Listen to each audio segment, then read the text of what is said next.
Years working in the corporate world, Scott has witnessed firsthand how leaders have used habits to both build up business to remarkable heights and also tear them down with amazing efficiency. He has witnessed how habits can help people become the best versions of themselves and how habits can lead to a downward spiral. Please welcome Scott as he guides you on a journey to understand your habits.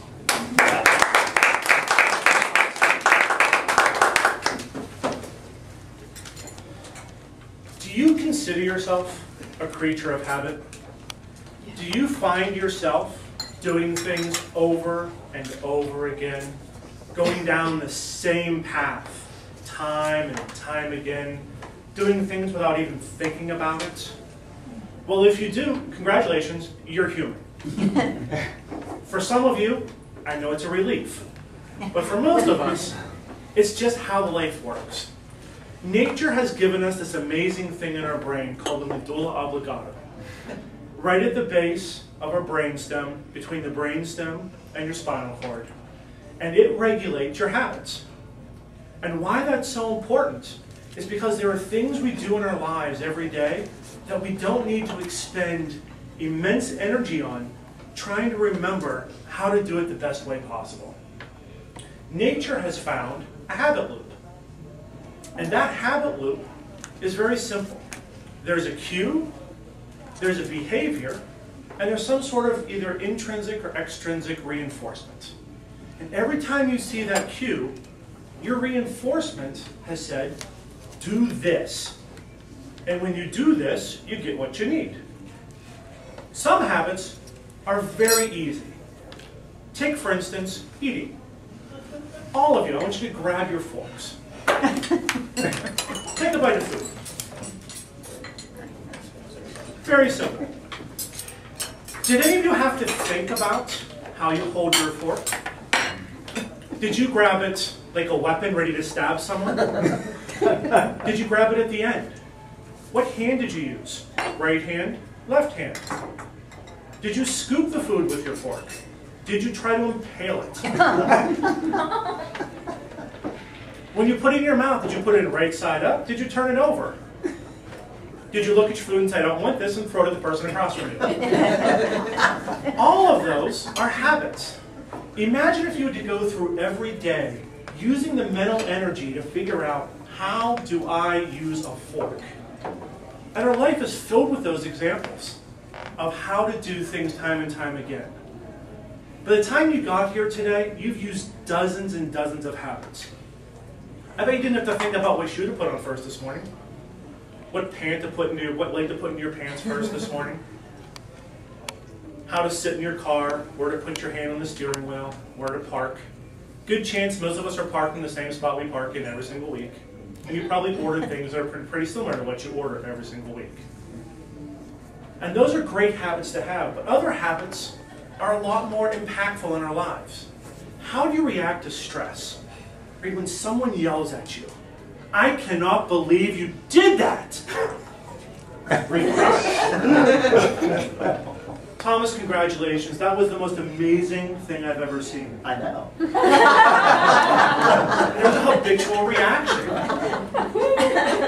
Others of us react in different ways. Sometimes it helps us, sometimes it hurts us. If you're stressed, if you're lonely, if you're bored, if you're happy, if you're celebrating, what do? Personally, I eat. There's a reason why I put on 80 pounds in 10 years. It's tough. It's a race. I'm winning right now. My habit is food. When I'm lonely, when I'm bored, when I'm frustrated, when I'm happy, I find food. So fortunately, we meet at a breakfast place. Therefore, it reinforces my habit to come here. Because there's food involved. But what if your habit isn't beneficial to you? What if you've put on 80 pounds in 10 years? Is that a positive habit? Probably not. There are organizations out there, like Alcoholics Anonymous, that use habits to break cycles. They attack that habit loop. They go after how you react to certain stimuli. They reprogram you and help you find new reactions to specific stimuli. And they do it very specifically through trying to find those keystone behaviors and changing the behaviors. Because let's face it, we can't really change the cues. Reed, someone's going to yell at you again. I'm really sorry.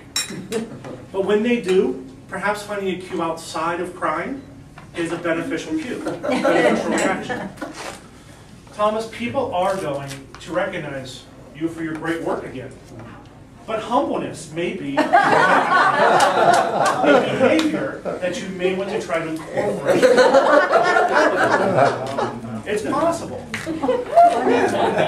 All of us have those reactions. All of us have those habits.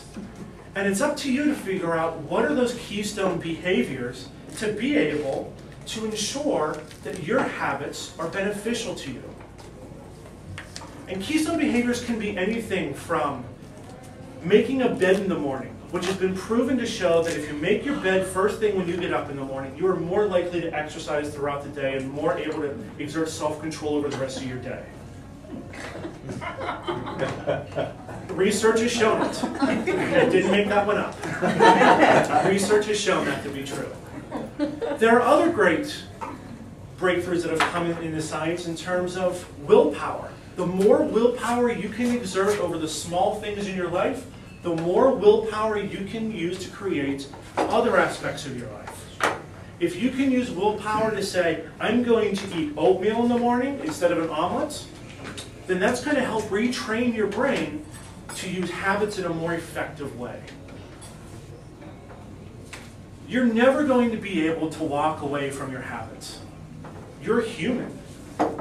If you walked away from all your habits, you're not going to get very far in life. You're going to spend all of your energy working on the smallest, minutest of details and not have the energy to be able to tackle those more important things in life. Like learning about behaviors, finding a mate, becoming humble. Those things are the more important parts of your life. So are we all creatures of habits? Absolutely. But our behaviors and how we react to those situations and those cues are what we can change. And if we focus to change those behaviors, we will become the best versions of ourselves. And we will not continue to go down that same path time and time again. Have a wonderful week. Thank you very much.